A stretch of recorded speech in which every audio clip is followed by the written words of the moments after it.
Hey there, Sam Visnick here, and today we're going to talk about why exercise programs tend to fail in body composition training programs. Well, for me, I've been working with individuals who've had weight loss resistance problems for pretty much my entire career. So of course, when people are sent to me, the first thing we always look at is nutrition. So when you look at nutrition, we've got to make sure that there is a caloric deficit, a portion deficit, whatever you want to call it. We have to make sure that we're burning more energy than we're consuming, because that, at the end of the day, is the thing that makes body composition change.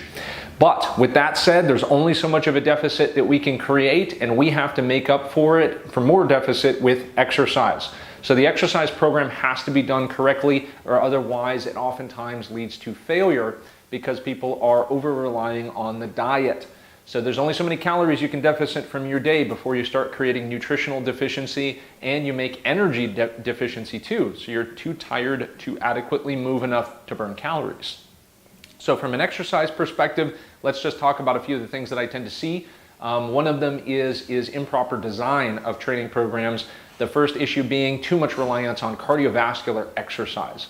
Nothing wrong with walking, with running, jogging, getting on the elliptical machine, any of that kind of stuff. It helps you move, it burns calories, that's great.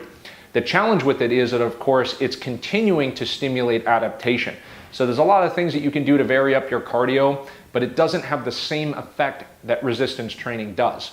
Resistance training does a lot of stuff for us because particularly it operates in a different intensity zone, you could say, but it also stimulates our body to have certain types of hormonal responses that are positive for changing the body composition.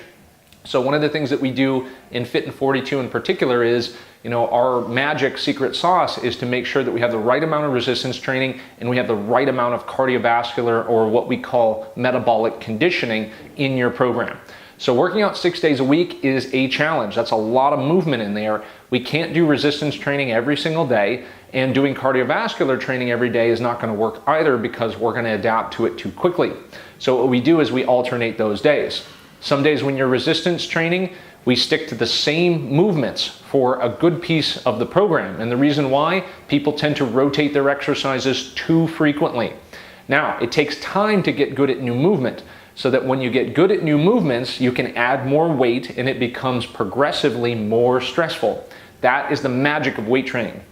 As soon as an exercise gets too easy for you, or a modality like cardiovascular training, then you're going to burn less energy. It's going to take less adaptation to get used to that exercise. So that is a problem. We need to structure it in a way where we give you just enough time to get good at something, and then we can start to up the ante a bit with more resistance and give some variety and so forth to re-stimulate that adaptation again. And then once you adapt to it, we change it up again. So there are certain things that we have to do in terms of program design that aren't always necessarily fun for example, variety's sake. Some people love to change their exercise programs every day. That is not a good idea for optimal body composition and for lasting results.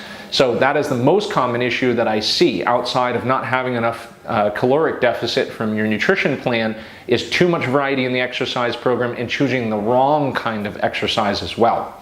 So maintaining results in an optimal body composition program takes a fine balance of nutrition and the right kind of exercise and the right kind of exercise modalities in terms of cardiovascular and resistance training, all programmed in nicely together, and that makes for a program that is highly effective, like Fit in 42. I hope that helps.